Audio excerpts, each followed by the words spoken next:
we respectfully acknowledge the University of Arizona is on the land and territories of indigenous peoples. Today, Arizona is home to 22 federally recognized tribes, with Tucson being home to the O'odham and Yaqui. Committed to diversity and inclusion, the university strives to build sustainable relationships with sovereign Native nations and indigenous communities through education offerings, partnerships, and community service.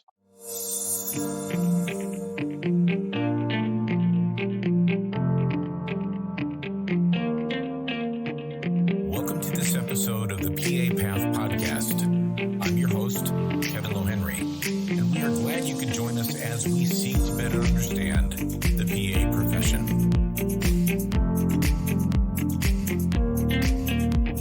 Fortunately, our medical director had a plane.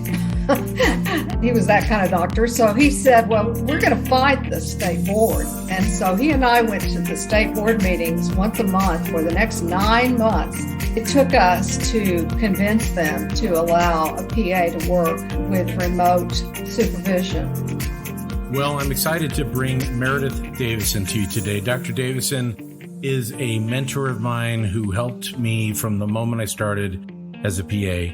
And all too often in life, in the PA world, the folks that are not technically PAs tend to fly under the radar, and Meredith is one of those. She has contributed so much in her leadership as a PA program director, as an associate dean in the medical school, as a commissioner on our accrediting body, and as a member of our profession, focusing on research and the data that we need to collect for the profession. And I'm so delighted to have an opportunity to bring her with you today so that you can learn more about her contributions to the profession and about the Oklahoma University Tulsa PA program, which she helped create. As always, you can learn more about our guests on our website at thepapathpodcast.com. Hi, Kevin. Hi, how are you? Great. Good. It's great to see you. Yes. Well, thank you so much for doing this. It's really delighted that you could. And I really want to highlight not only your contributions to the profession, but just the importance of mentorship. And you were such a tremendous mentor to me. It's wonderful to watch kind of the evolution of mentorship, because then you learn that, you model that, and then people carry that tradition on. Sure. And it's wonderful to see all the people from all the years now who are faculty and so forth. Isn't it? So, yeah, I mean, there's nothing I like better than when I go on a site visit and I find one of our graduates or. Well, let's go ahead and dive in. Sure. Meredith, thank you so much for joining us. We're excited to learn about your rich tradition with our profession, which I know firsthand from you being one of my strongest mentors. Maybe we'll just start with, how does a PhD get involved in the PA profession like you did? What were the kind of things that lined up for you that ended up having you spend so much time dedicated towards the profession? Well, it's kind of an unusual story, but it actually started when I was in graduate school at the University of Oklahoma. In 1970, Bill Stanhope and Bill Horsley had started the PA program there in Oklahoma. And Bill had been a graduate, that 1969 first class at Duke. So they had just started the program a year before when I started graduate school there in 1972. I guess it was, yeah. Mm-hmm. And so it was still a new program. But even though I was a graduate student in, neuropsych, I was, or biological psych, or whatever they call it these days, I was volunteering every week, 2 nights a week, at a free clinic in Oklahoma City, the Paseo Free Clinic. And I volunteered so often, they had me be the person in charge of recruiting health providers to volunteer in the clinic. And I believe it was Stanhope. I mean, it was so long ago, but because I've known Bill Stanhope since, he came by one day and said, you keep trying to recruit residents, you ought to be recruiting PAs. So he introduced me at that early day into what a PA was. So I started recruiting PAs and the graduates of the program and some of the faculty that would come over. Bill was working for the VA at that time in Oklahoma City when he started the program. So that's how I learned about PAs, was very, very early in my career while I was still a graduate student. circle around, it's several years later, and I am working for the health department in Tulsa, running clinics for maternal and child health. And I had put in an ad for a nurse practitioner, and I had a PA that came to me named Karen Matron. This was in the 80s. And Karen said, "You probably don't know what a PA is." And I said, "Well, actually, I do." So Karen went to work for us. But unfortunately, at that time in Oklahoma, they said that PAs had to be physically in the same room with a doctor, and we didn't run our clinics that way, as you can imagine. Fortunately, our medical director had a plane. He was that kind of doctor. So he said, "Well, we're going to fight the state board." And so he and I went to the state board meetings once a month for the next 9 months. It took us to convince them to allow a PA to work with remote supervision. And we're talking 6 blocks away. So it worked. It turned out it was just one person on the board who was recalcitrant for a personal reason. So then I worked with Karen, and that was during the time when the PA certification first came out. So I worked with her, and we paid for her certification, also for another PA who I still know, who I worked with at the University of Oklahoma, who worked for us then. So I got real involved early on, a little bit in PA politics, and those were in the early years, in the 80s. Sure. Okay, fast forward again to the 90s. So we skipped another generation, and then this story kind of gets obvious. My husband had moved our whole family had moved to the Chicago area, where he was going to head up an AHEC program for the state of Illinois. And he was at a luncheon and talked to someone from what was at that time Chicago College of Osteopathic Medicine, Steve Kopp, who was the dean at that time. And Steve told him that they wanted to start a PA program, but they needed someone to help write a grant there at what later became Midwestern University. He said, "I already have a PA, but he's not written grants before." And that was Scott Chavez. Sure. And so he said, "Well, my wife knows what a PA is, and she's written a lot of grants." And he said, "She's home." I was actually pulling wallpaper off an old house we'd bought. So he called me and said, "Would you meet with Scott and Steve?" And I said, "Sure." So we wrote a HRSA grant, and that was in 1994 when the PA program there at Midwestern started. They had changed their name by then. Wow. And so Scott told me at that time, I subsequently gotten a job at the University of Illinois in the College of Public Health, but it was part-time. And he said, "As soon as I get this program started, I want you to come in and convert it to a master's program." Mm-hmm. So I started there in 1996. So was that one of the earliest master's programs in the profession? It was. We were, I think, the 53rd PA program in the country. Mm-hmm. And I think we were in the early teens, I think 12 or 13. Okay. I actually called everyone that had a master's when we set it up and talked to them. There were a handful of us. Sure.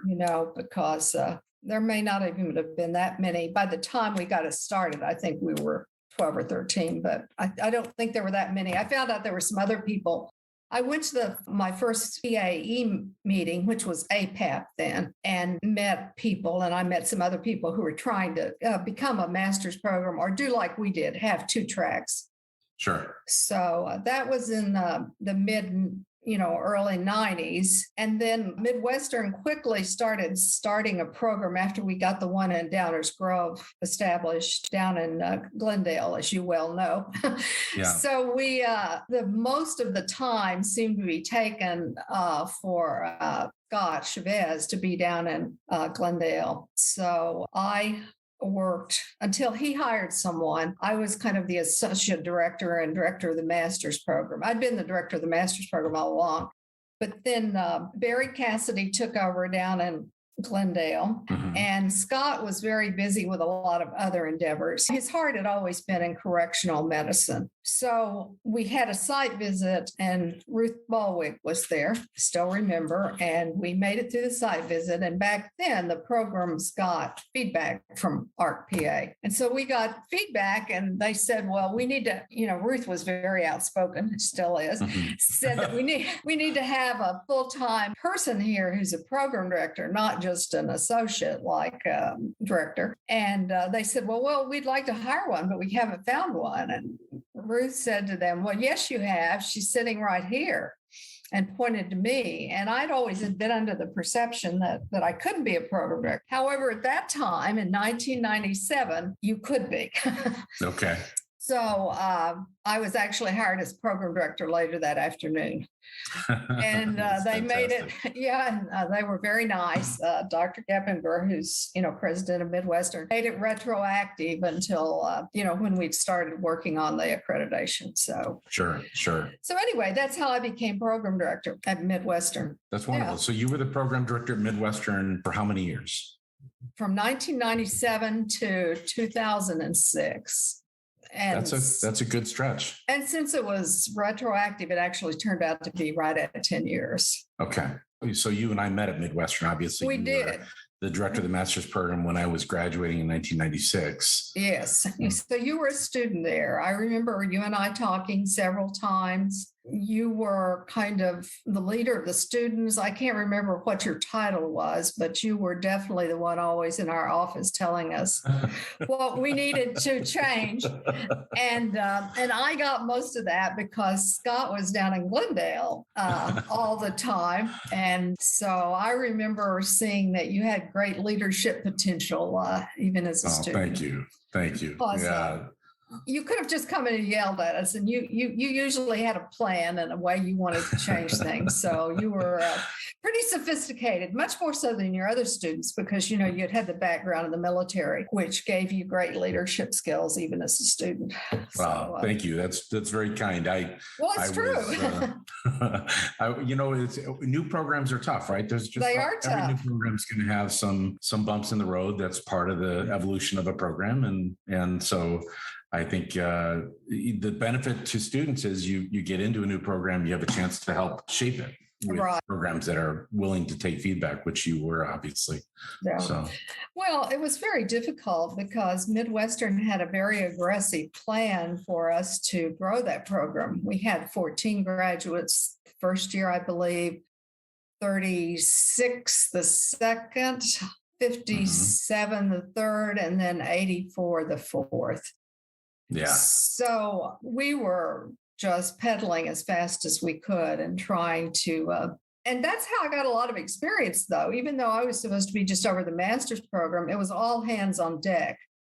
And I lectured a lot in public health areas and research areas. And then I also knew Chicago fairly well by then. And also my husband being head of the AHEC knew a lot of hospitals. So I did a lot of recruiting in the early years for preceptors and training sites for us. Yeah, that's an interesting connection, right? The AHEC connection, I think, is one that's often misunderstood as to how valuable it can be on both sides, right?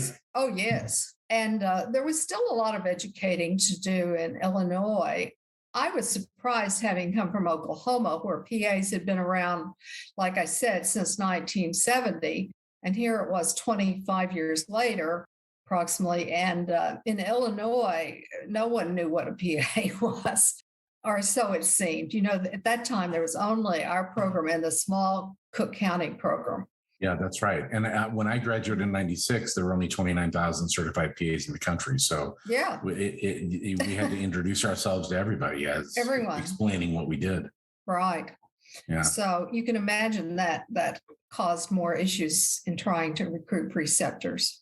Sure. Yeah. So you left Midwestern after the 10 years. Where did you head after that? Well, I left Midwestern in 2006 because my husband had an opportunity. Our kids were growing up, and the youngest was leaving for college in 2005. She left the year before. And so we wanted to get back to either Oklahoma or Texas or somewhere in this part of the country, my husband and my parents were aging. Sure. His father had been ill a lot in 2004 and so forth. So we began to look for jobs in that part of the country. And by this time, you could no longer be a program director and be a non-PA of a PA program. And since I'd been doing that, I kind of had to look at what I wanted to do. And Richard got a job. My husband got a job much faster than I did. And he went down to the osteopathic school and became vice president in 2004. So I stayed back for my daughter to graduate from college from high school, and to continue to look for a position. And I was about to take a position. I'd been offered a great position with the Tulsa City County Health Department. And I was really looking forward to that. I'd started my MPH. Again, this is another strange thing. My husband was at a luncheon and met the dean of the OU School of Community Medicine. And that was Jerry Clancy. He's now at Iowa. And Jerry was telling him that part of his strategic plan in coming there to this regional campus of the OU Health Sciences Center was to develop a PA program. And he wished he knew someone who could start one. And evidently my husband chuckled and said, well, you're not going to believe this, but my wife could do that for you. I got a call from Jerry that afternoon and asked if I would interview. And I said, well, I have another job I have to let them know by, it was less than 10 days. Sure. And he said, well, good. We'll arrange all your interviews like the next 3 days or something. Wow. That's unusual in academia. It is. Well, if you ever meet Dr. Clancy, that's the way he does things. But he was able to get me interviewed with a recommendation for this position. So I decided not to take the health department position. So I go down to Oklahoma. Do I need to did that make a sound on your end? Yes. So let's just start with, so I go down to Oklahoma. Okay. What do you want me? Just a second. That means something's still on. I'll turn it off first. Okay. Yeah. Oh, after I left my email open. Okay. That's okay. I'm fine.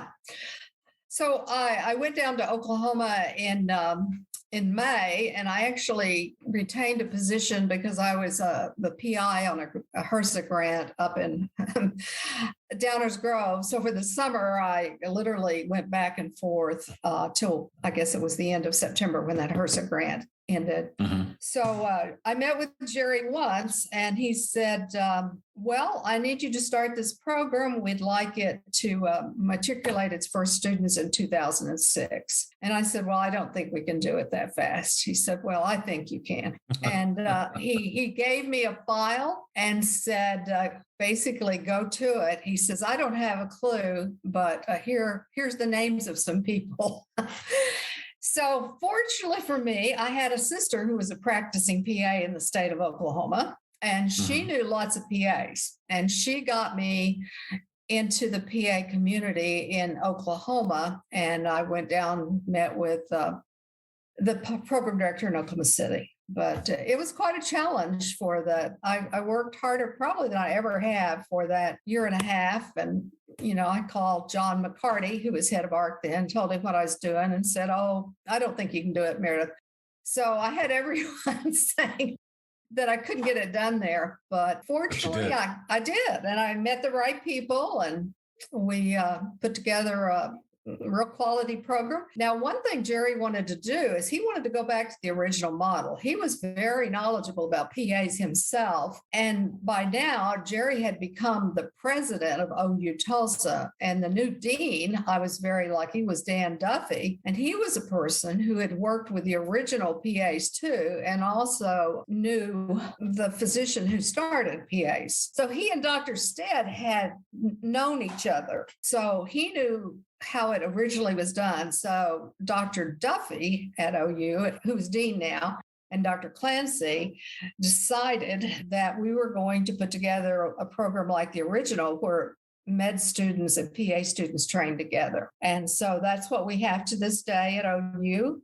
There were lots of gnashing of teeth and tears shed, particularly by some of the chairs who didn't want to do it this way. But with the dean and the president behind you, all I had to do was just take their flack because I knew that that's what we were going to do. And now at OU, they just think it's the most wonderful thing and they are all proud of it. And of course, it's some of those chairs that were problematic are no longer there. Yeah. So tell us about the program. How many months is it and how much time do they spend with the med students? Oh, well, it's 30 months. And frankly, the reason we started it as 30 months is because we wanted to do it, or I wanted to do it as fast as possible. And Oklahoma City's physician associate program was 30 months.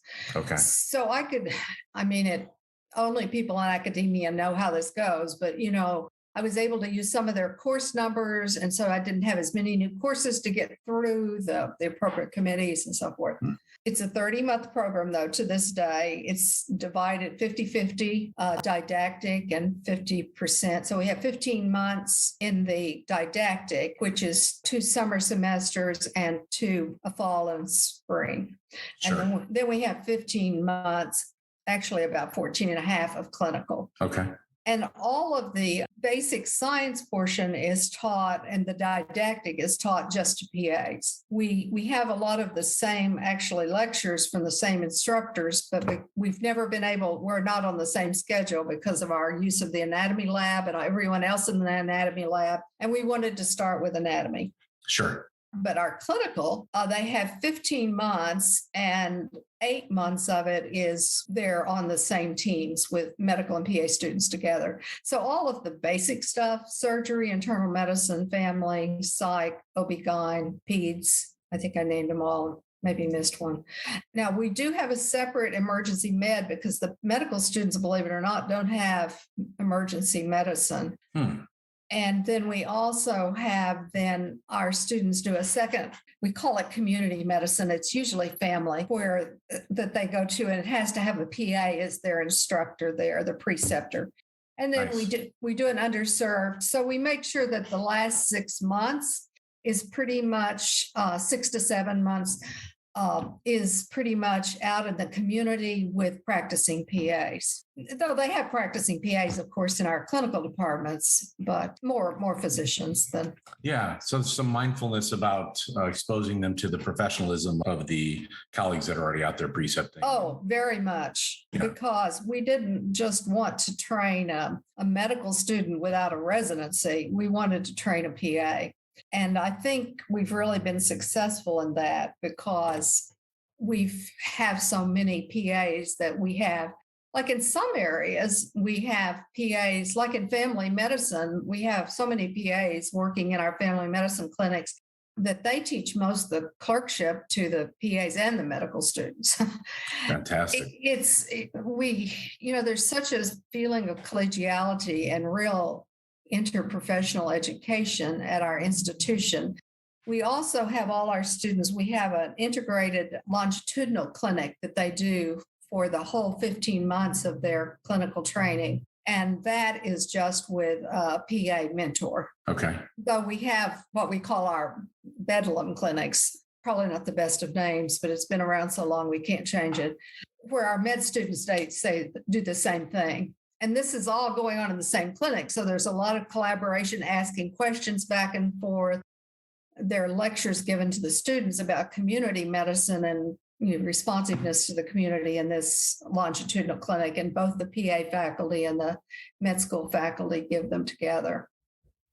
So if I know you well, Meredith, either you or somebody that you have mentored has done research on that effect of the medical students and PA students having such good collegiality. What have you learned about their attitudes in learning together in those clinics? Well, what we have learned in our own research, and frankly, I haven't we've got one in publication right now, but we hadn't published it broadly yet in the national journals. We've given presentations, is that both groups like it better and faculty like it better.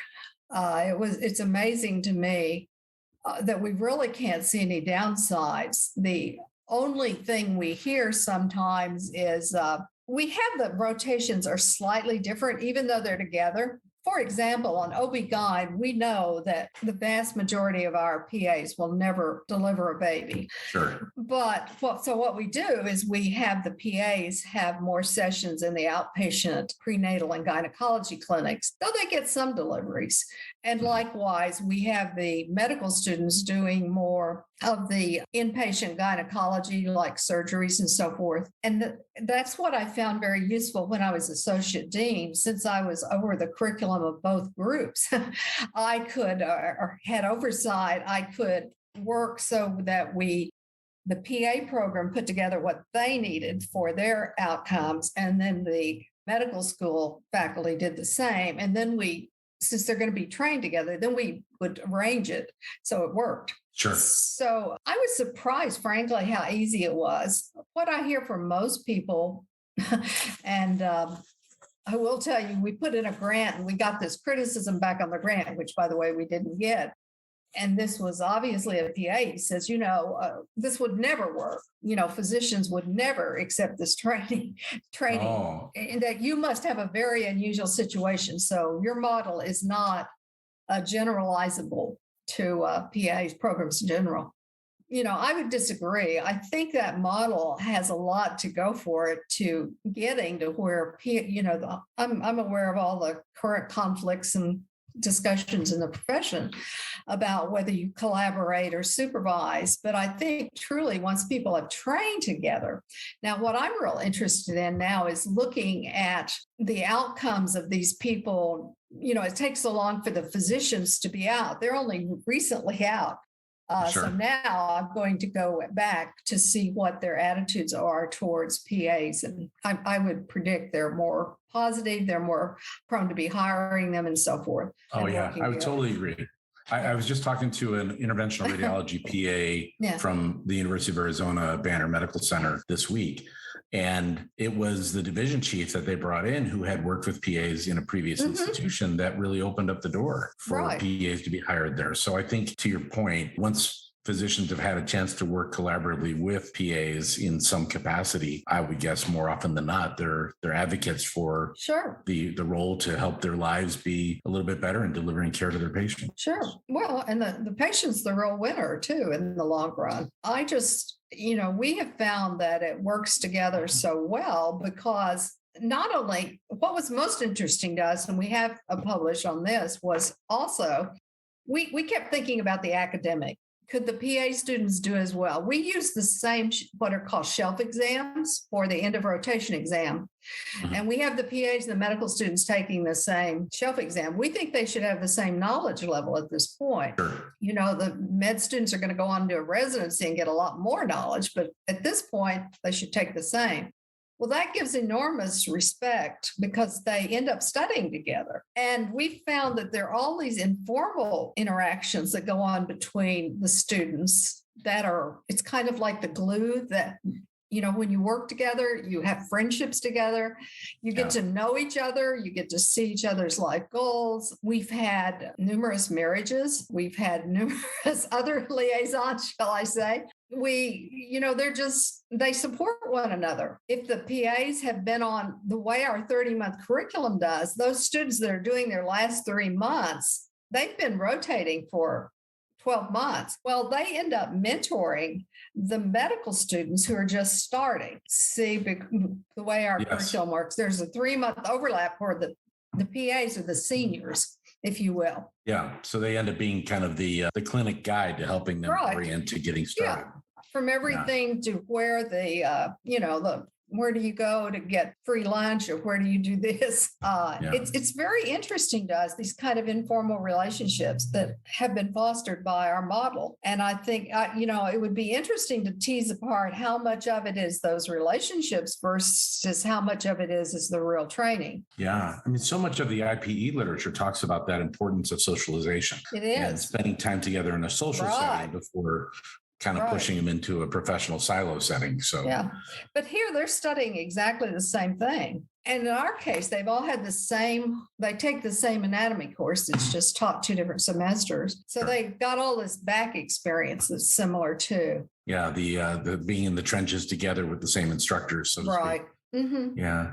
So, Meredith, one of the things that I think, as I look back at your career, that you've contributed so much towards is research. You've served in many different roles for the national associations in research capacities, trying to encourage faculty and PAs to consider research. Can you talk a little bit about your national service and what you've learned over the years as you've really served in that capacity with other people like Rick Dean and others? Sure. Well, first of all, I'm very fortunate to have had so many great people to mentor me about PA research. I was trained in research in graduate school, but to do it in the PA profession, I think what came about, I've actually changed my mind about a lot of things. If you'll recall the program we had at Midwestern, we taught quite a bit of research skills to the PA students. I believe how many, 36 extra hours or something. It was a lot. Currently, I don't really think that's the way to go for research, because I think all PAs need some research instruction during their career and during their training. But I really think, like in PA programs, you need to have either someone with a PhD, a public health degree, who is a researcher who can assist faculty, because I don't think most faculty who want to be PAs or even PA faculty have the kind of interest in the research, even if we're talking about not bench research, but translational research usually, or epidemiological or educational research. But I think I've seen having a person in the department who has that interest and can lead other faculty through the intricacies of the IRB, for example, which is such a barrier.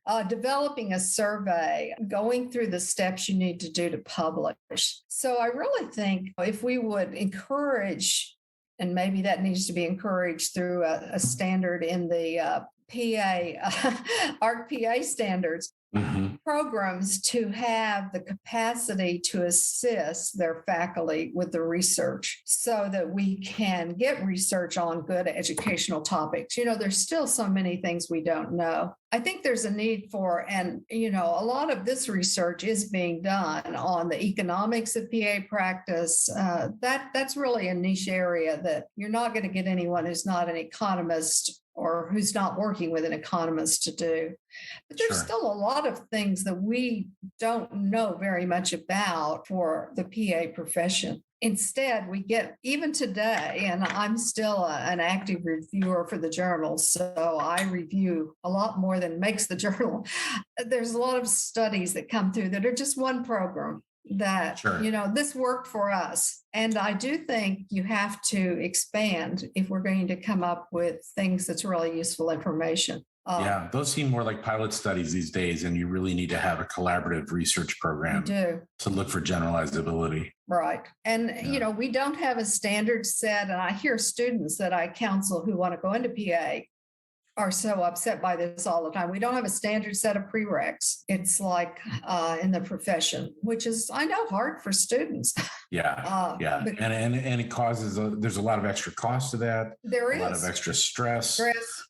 There's so many, I know in LA, when I was in LA, so many institutions didn't have the course. So they had to go to a community college to be able to track it down. Yeah. Right. And, so people would be hunting for courses, or people would find that courses weren't taught the right semester. It would hold them up a year. Yeah. And you don't see that in medicine. Things are in medicine, they actually have, I was surprised to find, a lot fewer prereqs than we do. Now, of course, they've got 4 years and a residency, but I don't know. I wish there was an effort towards, I know there have been in previous times. Yeah, I think PAEA has been chipping away at that, but it's still a long way to go. Yeah, in one sense, so you have these there's so much development on the new program side. Right. And with the ARC not having standards for prereqs, it's left to the programs to kind of look to PAEA, and they look back at their old programs to design what they do. But there's no data to that. It's just no data. It's what they know. Yeah. Yeah. And there are many other areas. That's just an example of one in education that we need for. But I don't think it's going to happen with your busy PA faculty member. And I think that's getting better. So faculty are treated more reasonably, at least by a lot of institutions. Sure. So that they have time to do something. But most faculty are not going to choose scholarship of that type. Yeah. Well, and I was just doing this recently, Meredith. I was looking at workload calculations. Mhm. And I used a double AMC methodology that Elias Villarreal had utilized at Northern Arizona University as a starting point, just to kind of estimate for accreditation what would be sufficient to cover our curriculum. And in that process, you have to build in time for scholarships so they can move down the track of promotion. You have to build in time for service because there's so many committees that we have to to manage while we're running a program. Yeah.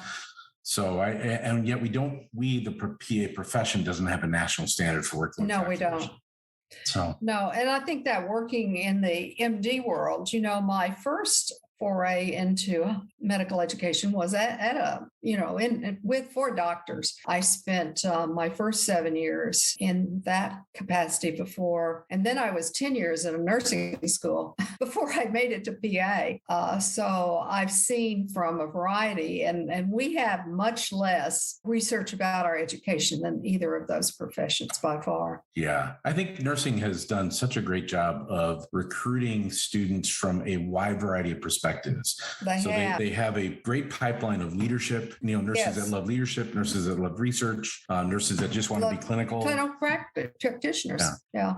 But we've never really looked at it. We've always had the model that everyone, and for a long time, that everyone was going to be a family practitioner in a rural setting. And now partially that's led by the government, HRSA, having given so many grants for people to do that.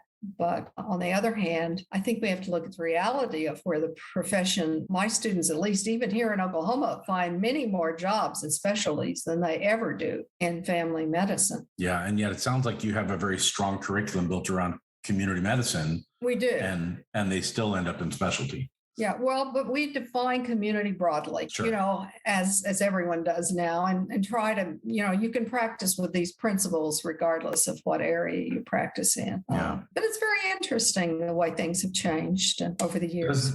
Does the Oklahoma University Tulsa program look for a certain type of applicant, given the model that you've? We do. We want someone who's really strong and shows evidence of having worked in community, either through volunteer or working, as well as people who have a very interdisciplinary focus. Mm-hmm. So, our program, we're pretty open with what it's like. But now things are changing in Oklahoma. When we started this program in 2006, we were the second program in the state, and the other program started in 1970. So there were 36 years between those two programs. Sure. Now it's 2022, and we have 5 programs. My goodness. Wow. So, and I hear there are others opening. The biggest problem we have is what everyone has in every state is finding qualified faculty as people who want to commit to academics. And since salaries are so high in this part of the country, as I think they are in Arizona also, it's hard for us in academics to keep up with the salary. Sure. So let's talk a little bit about accreditation, because you've served as a site visitor and as a commissioner for the ARCPA. So maybe if you could share a little bit about your perspective of accreditation, its purpose, how it helps students and programs. I know that our educators that are listening, it gets a little bit of a knot in the gut, but there's really important reasons for having standards. So can you share a little bit about your experience? Sure. there? Well, let me start, if you don't mind, Kevin, with how I got into accreditation. I was trying to look at some way I could serve the profession that I didn't need to be a clinician. Mm-hmm. And as I mentioned previously, I've worked in DO education, MD education, nursing education, that was at a baccalaureate level, and PA education, of course, for the most years. And I've been involved, and also with residents, some in the medical school. So I've been involved in accreditation from a lot of different bodies. So I felt like I was fairly cognizant of how accreditation worked, what it was for, and some of the current issues. So that's why I first applied to be a site visitor. So I was a site visitor for many years back, starting in, I think it was, I first started site visiting in the year 2000. So for 22 years. Mm-hmm. And then I went on to I served 6 years on the commission. And currently I'm actually chair of the postgraduate subcommission. Okay. So when we started that up, ARC PA did a few years ago, they asked if I would chair the first postgraduate commission because of my background. And that's great. In fact, I was on the phone about that this morning. So what does accreditation do? Well, I always explain it pretty simply. Let's say that I'm going to drive to Arizona to see you. I want to know that if I am taken into the emergency room somewhere and I see a PA, or for that matter, if I see a nurse or a physician, I want to be sure that anywhere I am in this country, that person is a quality person and that it doesn't matter whether they trained in Wyoming or they trained in New Hampshire or Florida, that we know that PA has graduated from an accredited university and that we can be certain that education that they got was of a certain quality. And so that's what we have in this country. We don't really appreciate it. You know, I was on a trip last year I went with a group from my church on a mission trip into New Mexico, and I sustained a fall, pretty serious fall, ended up in the emergency room. And it was, and I was thinking about that as I lay for many hours in the emergency room waiting for services in my mask, but that how confident I was that this PA who was checking on me every now and then, we were waiting. They wouldn't do anything until they ascertained that I didn't have a head injury, obviously. Yeah. So that's what we were waiting for. Everything turned out fine, except for a few minor scars from cuts. Good. But that's what accreditation is for. Accreditation is a way for a group of your peers, and that's one thing I think is so important with ARC PA, is that we're all people who've been there on the other side of the table that develop the standards, that these standards then are brought forth for the educators to look at. We go back, we change them. People who are on the ARC PA are individuals who are majority PA educators, that they develop these. But the whole thing is just so that you and I can be assured of quality care along with everyone else. Sure. So one of the areas of accreditation that's changed since 2000, I think there's been a greater emphasis is on our self-study and the C standards, the ability to analyze ourselves and manage ourselves. Can you talk a little bit about the evolution of that from your perspective? Well, it's because when we go ascertain for quality by doing a quote site visit, if you will, what we're doing is we're doing what's called in statistics a cross-sectional analysis. We're getting a cut in time. We're looking at the program that day, but we're not going to be back for maybe 10 years. Okay. So what's going to happen between the time that we're there and when we go back 10 years from now? So that's what the self-study does. It forces a program to be involved in a continuous quality assurance. So it's really the same thing as QI that goes on clinically in a hospital. We want to know what we're doing. So we gather data. We want to know when we make errors, which we're humans, we all do. And then we want to be able to reflect, which is analyze, and then make changes that are needed, and then complete the circle and go back and see, did that take care of it? Yeah.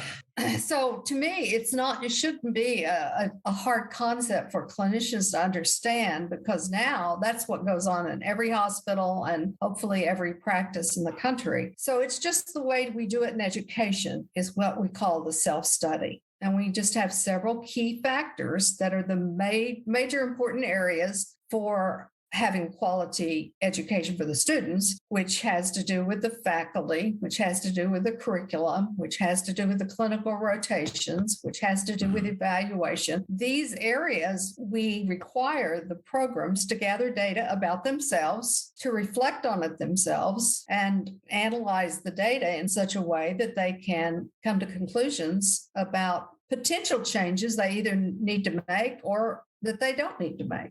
So it should be the way that programs should live their lives within the program, every day. Ideally, it shouldn't be something that just happens when the people from ARC are showing up and everyone is totally worried. Yeah. I mean, you make some reasonable decisions about your program. But you have to take a look at it retrospectively to see were those decisions on target, or do you need to shift gears a little bit? So it's, I was delighted at a recent accreditation meeting I attended. I was delighted to hear them really emphasize that they don't want complex statistical analysis. No, not at all. They just want us to get the simple things out of the way. Trend analysis, what's working, what's not, strengths and weaknesses, areas for improvement, et cetera. Yeah, I think to be honest, and I'll say this as a member of ARC, I don't think we've done as good a job of bringing people along, as we could have. I'm just terribly complimentary of everything that Sharon Links has done in the last few years of bringing in more PAs into ARC PA. I mean, for years, not to say anything bad about John, but he had to run that thing by himself. He didn't have a lot of assistants, and now we have lots of educators. So we're able to do sessions like the one perhaps you went to. I think complicated statistics is the worst thing because unless you're a statistician or have studied a lot of statistics, you don't understand them. Where we can all understand a trend, which way a line is going. We can all understand an average.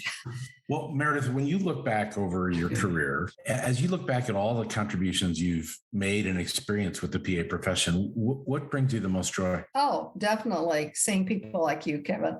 To look at people that I've influenced, I hope not only educators that I've been able to influence, but I hope I've also been able to influence some people in their clinical practice. My practice is always focused on using the literature for evidence-based practice. So to me, that's the most satisfaction. If I've been able to help the clinicians I've trained be better clinicians, and if I've attracted a few people towards leadership or education or research, that's very satisfying. Yeah. Well, we talked about this before we started recording. I think your mentorship of me and others has led to us getting involved in PA education and leadership. And now that I'm on, I've been in 20 years now as a PA director and educator, I'm getting a chance to see what you're talking about. Because I'm seeing my graduates that I had the chance to be part of their training now entering PA education or becoming directors. Yeah. And it's really rewarding. You're right. Isn't it? It's wonderful. I mean, it's what education is all about, is hopefully,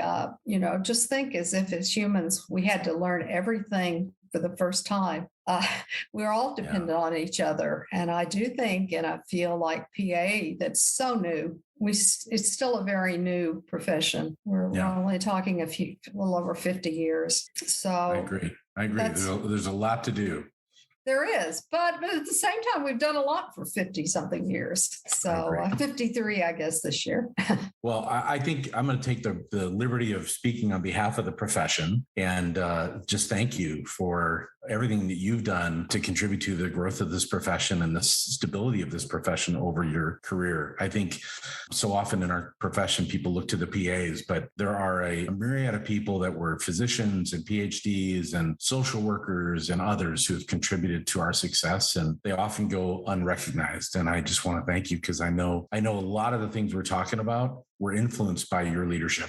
And I feel very grateful to have known you. Thank you so much. I appreciate the PAs for always being so accepting and willing to let me be a part of the group. And I think the proudest awards I've ever gotten, I'm an honorary PA, both in Illinois and in Oklahoma. So that's right.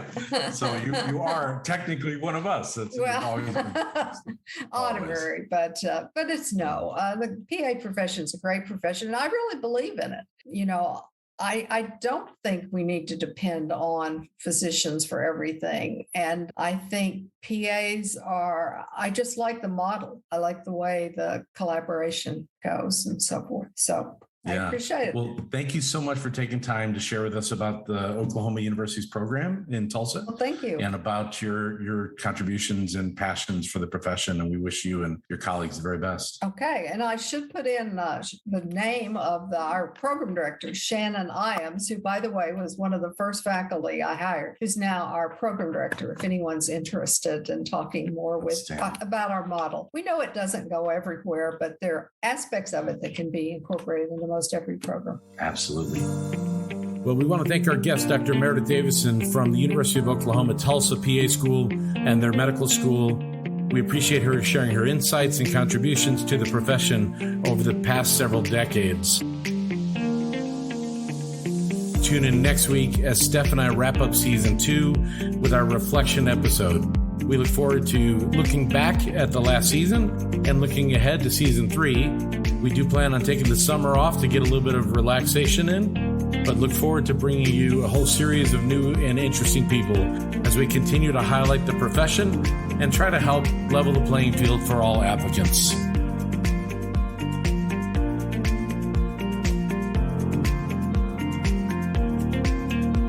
Until next time, I wish you success with whatever path you are walking in life, and thank you for joining us.